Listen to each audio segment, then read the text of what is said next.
Bem-vindo ao Surtadamente, o melhor podcast para sua mente e para o seu coração. E hoje a Flávia, gente, ela está assim, se deleitando, porque a gente vai falar sobre o tema que ela até saliva para falar desse tema, que é o que ela mais gosta de falar.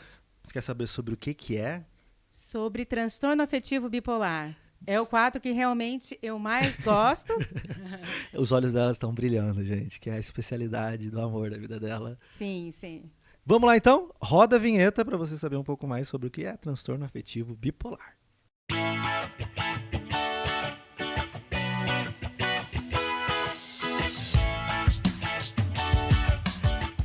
Flávia, meu humor muda do dia pra noite, ou no mesmo dia eu acordo triste, depois eu tô assim, sabe, tô feliz.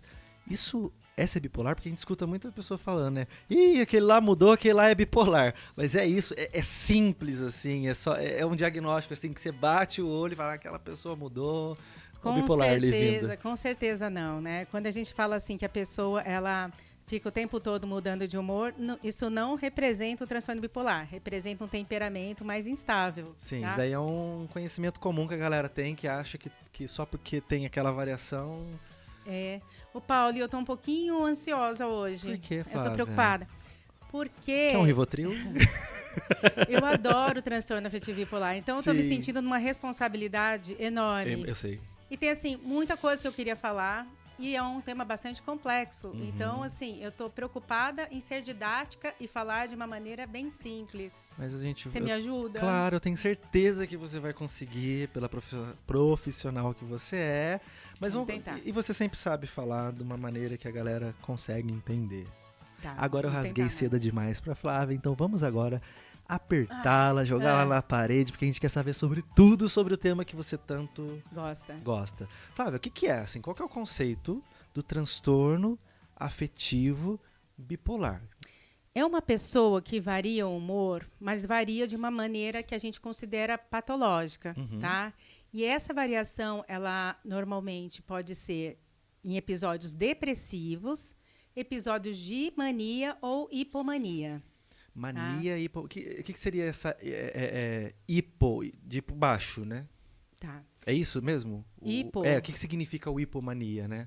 E a mania? Qual que seria? Então, assim, primeiro a gente tem que explicar o que é mania, porque a hipomania é algo mais ameno, mais leve do que a mania. Ela não chega a ser hipo uma depressão, a hipomania. Não, hipo quer dizer menos mania. Entendi. Uma mania mais leve. Entendi. Hipo, tá?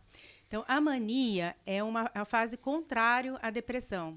Então, é uma fase de exaltação de humor, de uma ativação muito maior, tá?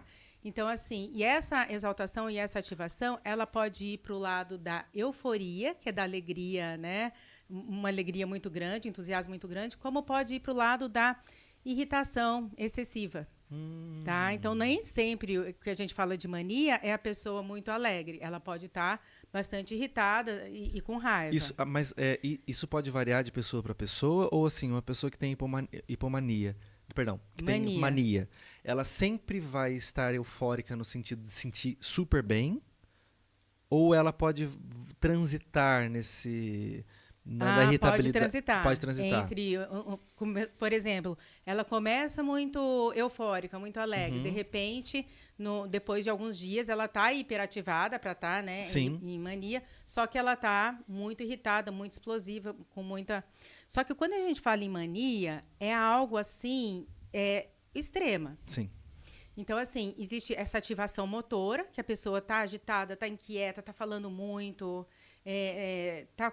acha que não precisa dormir, né? Tem pessoas em mania que fica 3 dias sem dormir, né?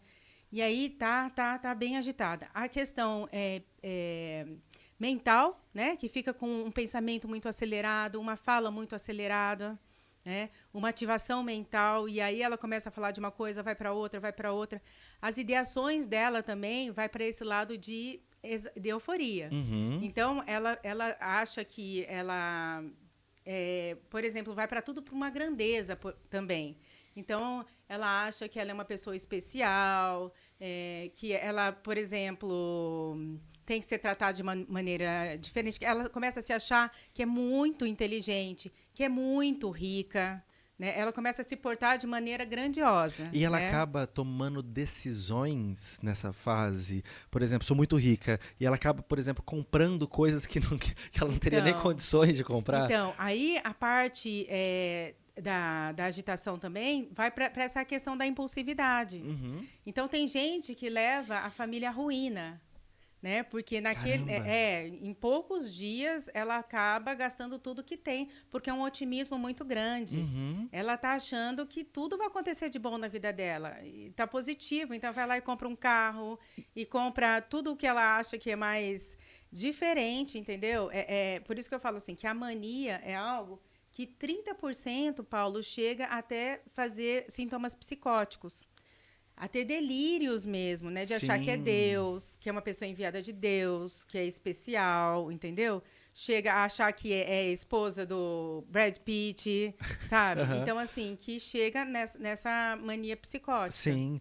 E também a ativação, né? Da parte da motora, a parte afetiva, que seria essa alegria demais, e a parte do aceleramento psíquico. Uhum.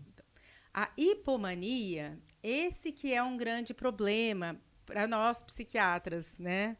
Porque a mania é muito fácil de identificar, né? Então, assim, por exemplo, o transtorno bipolar, ele demora, em média, 10 anos para se diagnosticar depois do primeiro sintoma até o quadro. Caramba, mas assim, é por falta de habilidade do profissional ou é pelo tempo mesmo necessário?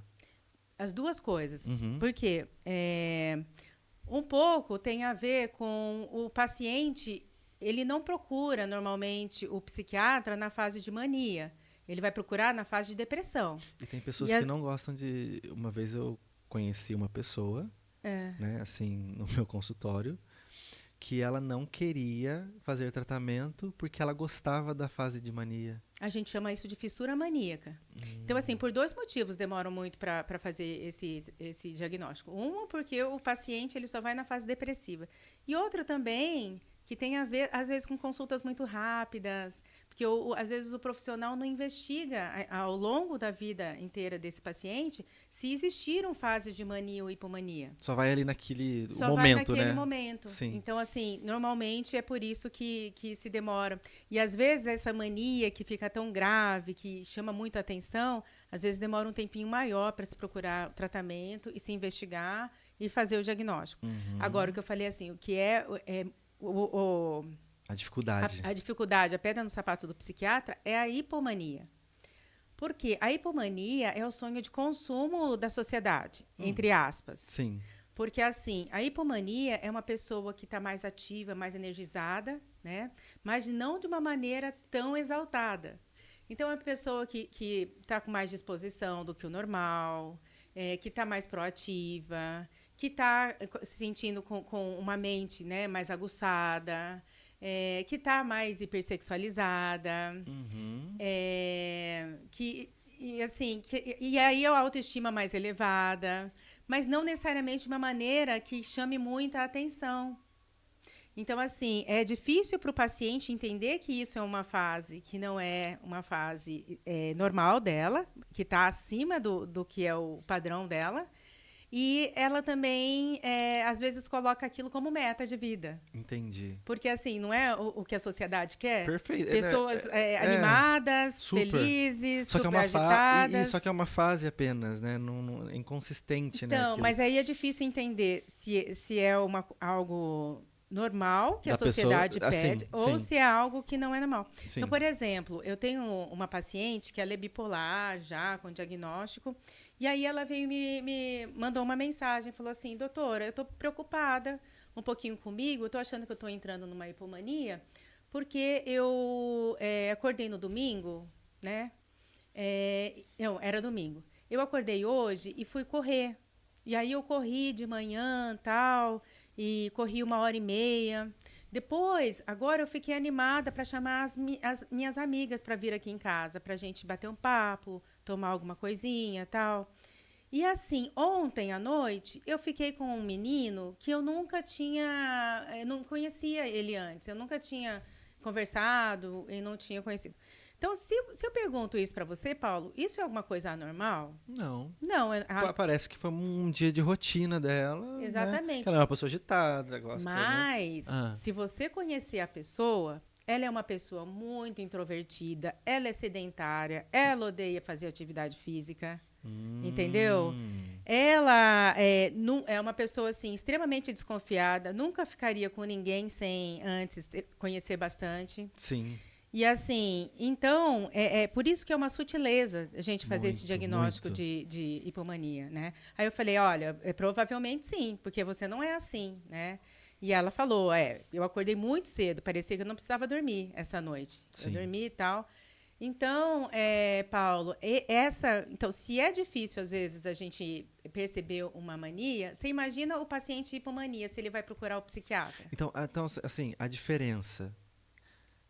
para o pessoal de casa entender, entre a mania e a hipomania está na intensidade. É isso? Na intensidade, e no caso que a mania, ela pode ser psicótica também. Então, se alguém tiver algum sintoma psicótico, o que é sintoma psicótico?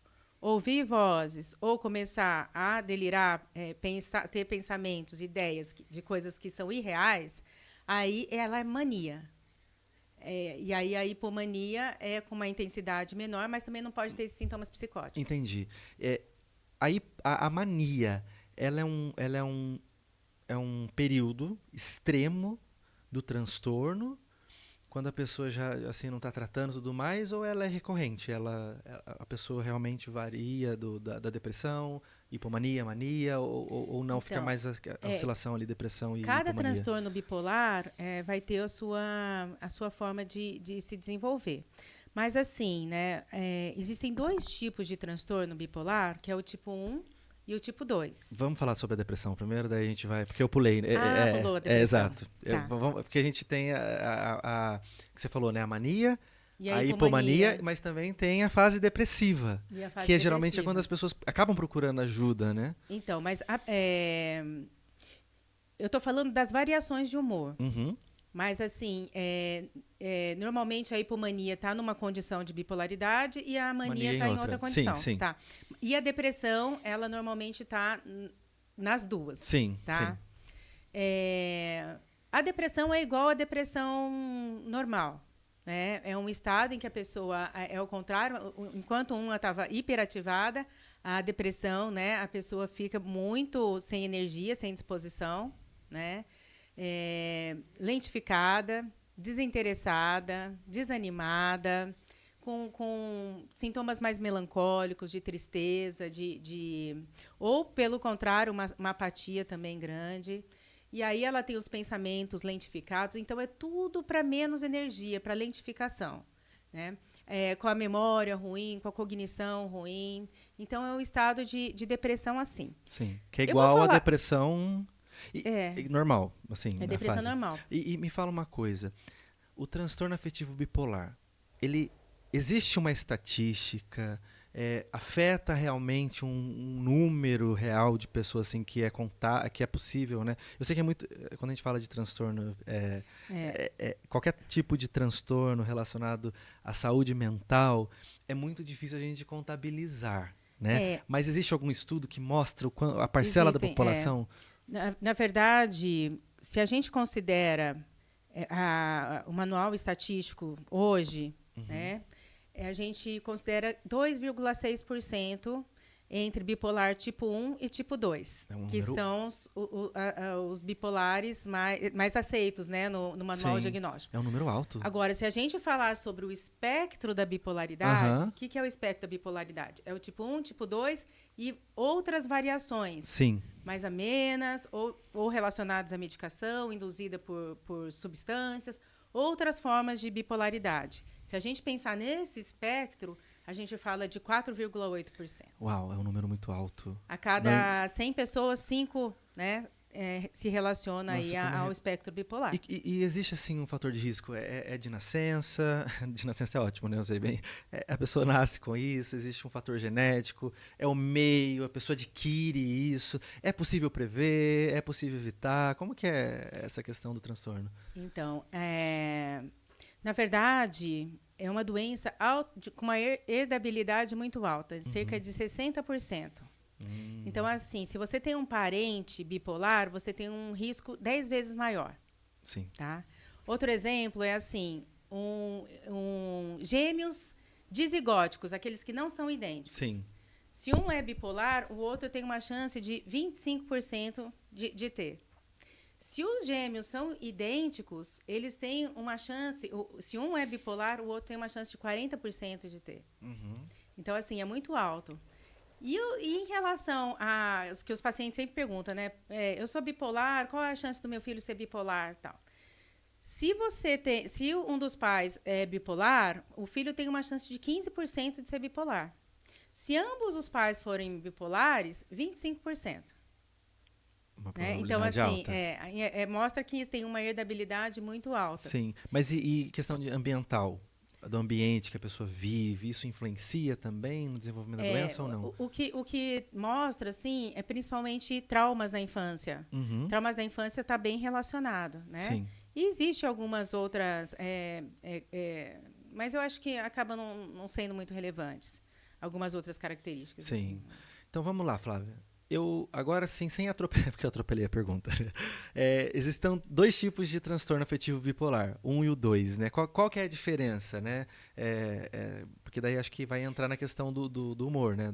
Sim. Agora sim, que vocês sabem o que é mania, Exato. o que é hipomania e o que é depressão. Porque a minha cabeça já estava lá na frente formulando pergunta para ela, mas vamos lá. O bipolar tipo 1 é o bipolar mais conhecido, é aquele dos extremos. Tanto que as pessoas, às vezes, que têm quadros mais leves de bipolaridades, se assustam quando falo do termo, né? Provavelmente quando você começa a falar para ela que ela tem um quadro de bipolaridade.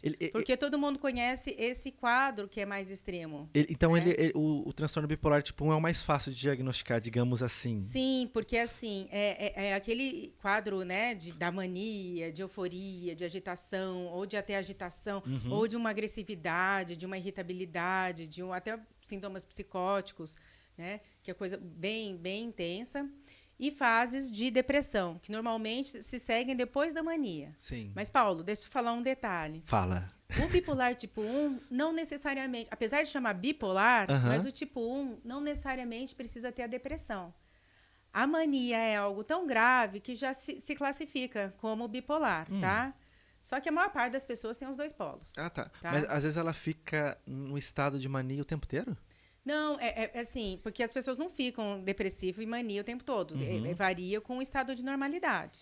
Sim. Mesmo sem tratamento. A pessoa tem mania, depressão, estado de normalidade, mania, depressão, estado de normalidade. Mas uma coisa que as pessoas sempre perguntam, eu nem sei... posso pedir uma caneta para eles? Eu acho que eu vou desenhar, vai ser legal. Legal, quero. Tem uma caneta para me emprestar? Enquanto eles trazem a caneta, deixa eu perguntar. As pessoas sempre perguntam, eu acho que é interessante, né? Até para as pessoas entenderem. Dentro do transtorno afetivo bipolar tipo 1, né? Essa fase de mania e depressão tem um tempo, assim, por exemplo, a pessoa fica tanto tempo na fase de mania, a pessoa... Obrigado, Pedro. Obrigada, Pedro. Valeu, Pedro. Tem assim um tempo, assim, a pessoa vai ficar não sei quanto tempo na fase depressiva, não sei quanto tempo, ou isso é invariável, é mais pelas características? Não, aí depende de cada pessoa, né, da gravidade e se o paciente está fazendo tratamento ou não. Sim. Porque, assim, o objetivo da medicação é tirar o paciente rapidinho, ou da fase de depressão, ou da fase de mania. Você vai prescrever uma receita para mim? É Paulo Cardoso. Mania e depressão. Sim. Esse é transtorno afetivo bipolar tipo 1. Deixa eu só colocar o tipo 2. Tá. Você quer colocar? Tá dando. Deixa eu segurar aqui para você, Flávia. Transtorno afetivo bipolar tipo 1. Eu seguro para você. Tá. O transtorno afetivo bipolar tipo 1. Tá pegando, Pedro? Tá, perfeito. Porque esse aqui seria um humor normal, tá? Isso aqui seria o para baixo, que é depressão. Para depressão. E esse aqui é a fase de mania, que é um estado de exaltação bem grande, tá? E o bipolar tipo 2 seria depressão, pode ser uma depressão um pouquinho mais forte aqui, tá? Mas o estado de exaltação, né, de ativação, é bem menor, Tá? Então, esse aqui seria o tipo 1 e aqui seria o tipo 2. Até a depressão aqui no caso do tipo 1, ela é mais pode ser às vezes mais, geralmente ela é mais acentuada que no 2 ou não? Não necessariamente. Na verdade, Paulo, qual que você acha que é mais grave? Eu acho. Não, né, gente, não é, o transtorno bipolar afetivo não é... Afetivo bipolar não é minha especialidade. Não, mas é para falar Sim, assim. mas eu acredito que seja o 2. O 2 por quê? Porque acredito pela questão do diagnóstico. Ah, tá. E daí, pela dificuldade do tratamento. Agora, a questão de intensidade, eu acredito que seja o 1, né? Pela questão até das consequências que você falou. De, às vezes, precisar internação, Exato. E até pelo fato da hipomania cair rapidamente para uma depressão, questão de suicídio, né? Eu não sei. Uma coisa assim... Eu falei correto ou não? Faz sentido o que eu falei? Faz sentido. Mas, na verdade, a explicação vai por outro lado também, Sim. tá? O tipo 1, ele é muito grave nesse sentido de que ele pode ser psicótico, precisar de internação, um quadro muito, né, de uma exaltação Sim. muito grande. Então, um quadro muito intenso, né? Mas, assim, a fase de depressão é assim, normalmente o paciente tem uma fase de mania e 5 de depressão. O bipolar tipo 2, ele tem 37 vezes mais fases de depressão do que de hipomania. Caramba. Então, esse quadro aqui de bipolar tipo 2... Acho que tem que jogar mais assim. O bipolar tipo 2, ele é muito mais... tem muito mais fases de depressão. Então, é um quadro muito mais sofrido. Então, ele acaba sendo muitas vezes recebendo tão tratamento grave de quanto depressão do que da bipolaridade em si. Sim, por isso que é difícil a gente diagnosticar, porque Sim. ele fica muito mais na depressão. Sim. Mas aqui, por que esse aqui é tão grave quanto esse que tem bastante? Porque, por ser mais depressivo, é mais sofrido. E sendo mais sofrido, tem mais suicídio. Ah, entendi. Então, geralmente, estatisticamente falando, o transtorno bipolar tipo 2, ele tem mais casos de suicídio. Então, e assim, como é um quadro que é mais menos florido, menos sintoma, mais ameno, as pessoas acabam não dando tanta importância em relação à gravidade. Sim. Mas se você for parar para pensar, nessas pessoas acabam morrendo mais. Tá? Sim. E o outro, ele recebe ajuda mais fácil porque é muito, muito visível, né? Sim. A eficácia de tratamento é boa, é eficaz para os dois quando diagnosticado. Então, os tratamentos, eles vão... A gente vai falar ainda sobre ele, né? Mas só para dar uma pincelada, porque no próximo programa a gente vai falar sobre isso. Em relação ao tratamento, é muito individualizado, porque depende de que estágio que você pega esse quadro. Sim. Né? Quanto antes você diagnostica, melhor. Por isso que é complicado um quadro ficar 10 anos sem ter um diagnóstico. Quantos anos, né, de toxicidade para esse cérebro, de mau funcionamento desse cérebro, né? E sem esse diagnóstico. Agora, uma questão, Flávia. O bipolar tipo 2 é por isso que é muito difícil de fazer o diagnóstico, porque sempre a gente começa a tratar como se fosse uma depressão unipolar. Por isso que fica 10 anos tomando antidepressivo, o paciente melhora, piora, faz hipomania, não percebe, entendeu? Aí acho que às vezes está sendo troca a medicação. Aí quando ele está na fase de hipomania, acho que é uma melhora, mas na verdade não é uma melhora. E assim, às vezes confunde com a personalidade dele. Você pergunta assim, mas como que você é no seu normal? Aí ele vai descrever a fase de hipomania. Não, eu sou super alegre, eu sou super sociável, eu sou assim, super... Eu não sou depressivo. Eu gosto muito de me comunicar, mas aí você vai ver na história dele, ele fica assim, 5 dias, uma semana assim, né? O resto ou é depressivo ou é no estado normal que ele acaba não identificando como normal. Aquele exame que o pessoal faz de sangue, de lítio... Eu tô gerando polêmica aqui? Não, é excelente você falar isso. Porque isso acontece muito, né? Não, porque eu fiz o exame de lítio, o lítio estava baixo, eu tenho que repor lítio, tem que tomar... O lítio, ele é eficaz, né? O lítio é um dos melhores tratamentos, né, para bipolaridade. Mas não o exame existe de no sangue. nosso corpo. Mas e esse exame de sangue, então, que a galera pede para ver? Polêmica! Ou é má informação do profissional ou é charlatanismo mesmo, né? Porque acontece muito, né? Eu já tive alguns pacientes que vieram e falaram que o lítio dele estava baixo e Eu já ele não escutei tomava muito lítio, isso. né? Aham. Então, se você não toma lítio, seu lítio vai ser 0, não tem como. Mas tem profissionais que eu já vi solicitarem a dosagem do lítio, né? E aí o lítio lá deu 0 e ele falava que ele é bipolar porque o lítio deu 0. Mas, na verdade, a gente solicita exame de lítio quando o paciente toma. Quando ele já toma para ver Como a ele toxicidade, né? toma, para monitorar, né? Sim. Se está numa dosagem terapêutica ou se está tóxico. Sim. E agora sim, Flávia, quando a gente fala da questão do resultado na vida de uma pessoa que tem o transtorno afetivo bipolar, qual que é a gravidade, né?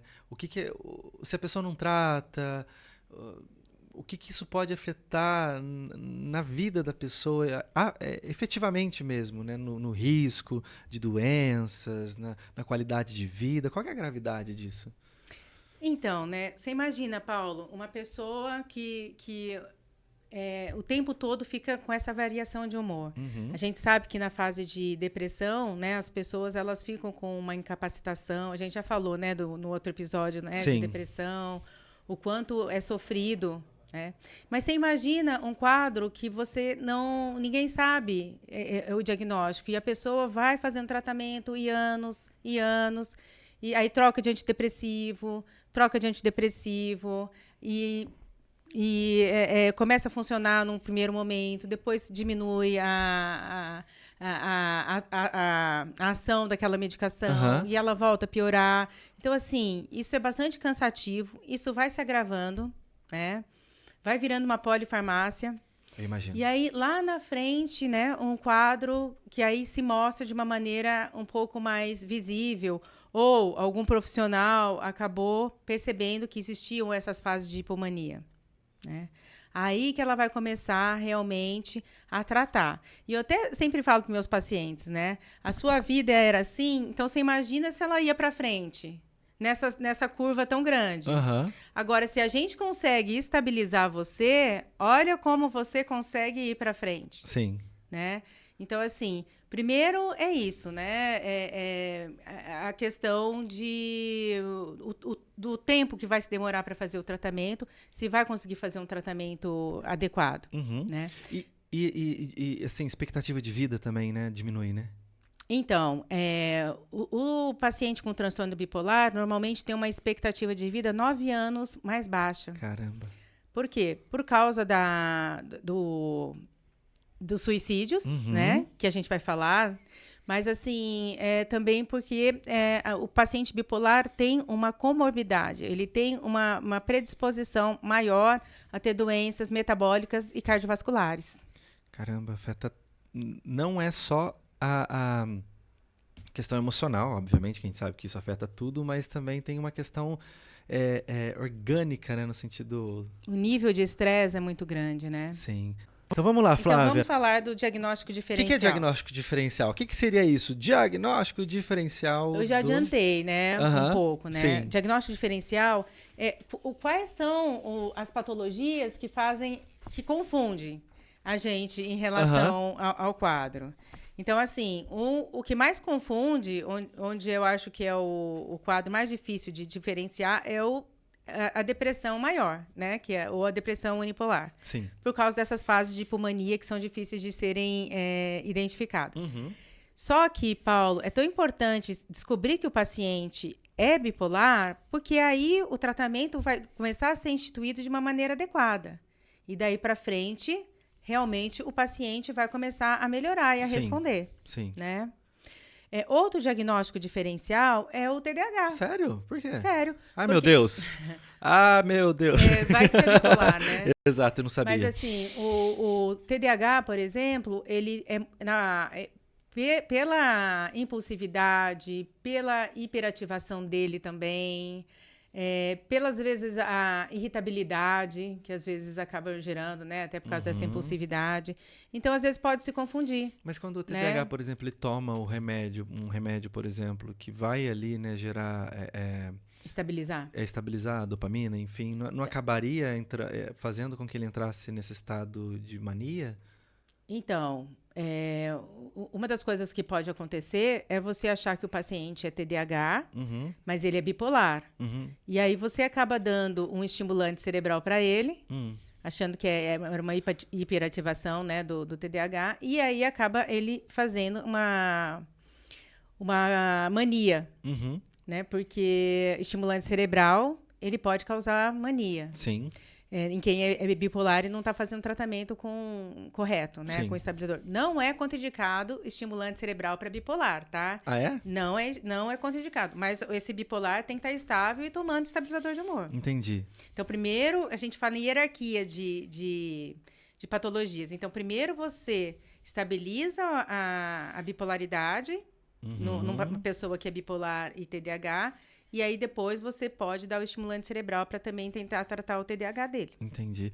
Por que tem um estigma? Eu sei que é uma pergunta fora aqui. Por que você acha que tem um estigma? Porque eu sinto isso, que tem um estigma com o bipolar. Existe um estigma com o bipolar. Que é diferente das outras, assim, por Sim. exemplo, depressão, ansiedade, enfim. Mas com o bipolar eu sinto que tem um estigma. Pois é, e é tão frequente, né? Minha pergunta é excelente. Sim. Eu acredito que o estigma, porque o bipolar tipo 1... ele acaba, às vezes, indo para esse lado mais psicótico, para esse lado mais de loucura. E ele, muitas vezes, precisa dessa internação. Então, assim, fica meio que vinculado o bipolar tipo 1, que é o mais conhecido, como uma pessoa desequilibrada e louca, que precisa ser internada. Tem pessoas que têm vergonha de falar que tem bipolaridade, né? Sim, mas é um quadro que se equilibra bastante, sim, entendeu? Sim. Então, assim, pode ser que naquele momento de mania ele fique mais realmente, né? Vai para esse desequilíbrio total. Mas depois ele consegue voltar, né, a uma normalidade. Entendi. Tá? Mas aí eu acho que esse estigma é por causa disso. Entendi, né? Perfeito. E quais são os outros transtornos que tem, né, no diagnóstico diferencial? Transtorno de personalidade borderline. Esse é um diagnóstico diferencial e eu tenho vários pontos que eu tento diferenciar, né? Porque pode ter também que a pessoa tem as duas coisas. Aí é mais complexo, Sim. né? Mas assim, primeiro que o bipolar, ele tem fases. Então, ele fase de depressão e fases de hipomania. Fase que a gente fala assim, são semanas, né? Dias. E aí é uma variação de humor. Então, de estar nesse estado mais hipoativo, mais de baixa de energia, ou o contrário, de estar num estado mais elevado, né? Então, fases. O transtorno borderline é uma instabilidade emocional. Então, ele varia com a circunstância. Então, o borderline pode ser daquele que você me perguntou logo no começo. Sim. Então, o meu namorado me ligou e falou que vai vir em casa, eu estou feliz. Mas aí ele ligou, falou que aconteceu algum problema no meio do caminho, que acabou a gasolina. Já acabou todo com o meu humor. Isso no borderline, né? No borderline. Então, assim, é uma instabilidade emocional. De acordo diferente. com o que acontece. E aí tem E o bipolar não, né? O bipolar não é afetado, né? É o contrário, né? A gente brinca que, assim, se ele tiver em mania ou hipomania, né? Que tá com, por exemplo, a autoestima mais inflada, sei lá, o marido pode falar assim, eu estou com outra. Ou eu vou... ou sei lá... Acontece da pessoa virar para ela e falar assim, você é uma funcionária que eu vou demitir porque você... Sei lá. Acontece alguma coisa que tenta baixar a autoestima dela. E ela se permanece ali. Ela permanece. Né? E a depressão também. No bipolar, pode acontecer qualquer coisa, assim, né? Ganhou um prêmio, né? Ele continua depressivo. Ganhou na Mega Sena. Pode até ter um momento ali de, nossa, que legal, de sorriso ali, mas daqui a pouco já volta de novo. E o borderline, não. E fora isso, né, que é a parte mais importante, eu percebo, assim, que o bipolar, ele é uma pessoa... que tem muito sentimento de culpa, né? Ele se responsabiliza. Então, assim, quando ele está doente, está deprimido, ele fica muito preocupado, ele está dando trabalho, né? Ele se preocupa muito com os outros. Agora, o borderline, ele é o contrário. Ele tenta responsabilizar todo mundo pelas dificuldades dele, né? É bem o contrário. Então, tem a questão, assim, do caráter, da forma de lidar com as pessoas e com o mundo também acaba sendo diferente. Sim, faz muito sentido. E tem mais algum, Flávia? Deixa eu ver. Tem. Por substância, tá? O transtorno né? por uso de substância. Que, assim, então, se uma pessoa é alcoolista ou ela é dependente química, é difícil, porque ela vai variar o humor por causa disso. Ela vai ter abstinências, fases de que ela vai estar sob efeito de álcool, sob efeito de droga. Então, realmente é um diagnóstico diferencial, que é muito difícil a gente saber. Mas, às vezes, ela vai em busca de substâncias até pelo fato do próprio transtorno de que ela não sabe lidar? Então, a gente está falando de diagnóstico diferencial, assim, de diferenciar, que quando eu fico em dúvida se é bipolar ou se é... entendi, ou se é dependente de álcool. Entendi. Então, assim, o fato dela estar sob efeito de álcool, aí está muito agitada, está eufórica, aí na fase de abstinência, está irritada, está explosiva, aí parece um bipolar, Entendi. né? E o transtorno de ansiedade generalizada? Porque pensamento acelerado, né? Que às vezes a pessoa tá... Consegue dormir? Não consegue dormir. Então, assim, eu acho que é mais difícil de a gente confundir. Sim. Até porque, assim, a maior parte dos transtornos bipolares tem ansiedade junto, né? Sim. Mas, de repente, pela essa agitação, essa inquietação, esse sofrimento, pode a gente confundir também. Entendi. Flávia, muito obrigado pela tua presença hoje. Gente, tá gostando do programa de hoje sobre transtorno afetivo bipolar? Nós estamos aqui com essa mega, ultra, hiper especialista no assunto, doutora Flávia Sano, que você conhece muito bem aqui, que ela é da casa. Ai, né? Obrigada, Paulo. Tem que explodir, Flávia. Tem que explodir. Vamos fazer de novo, por favor. Mas assim, Flávio, hoje é apenas a primeira parte. Semana que vem, a gente vai continuar com a segunda parte. A gente até vai continuar aqui, porque semana que vem a gente tem encontro com você no mesmo horário, às 18 horas, que a gente vai falar sobre a segunda parte, sobre o transtorno bipolar afetivo. Não percam, porque tem muitos assuntos ainda para ser abordados. Se Deus quiser, vai dar para caber tudo... Em dois. Porque é muita coisa, né? Gente, até semana que vem a gente continua falando sobre esse assunto, que tá muito legal. Um abraço. Beijo com a doutora Flávia Sano, hein?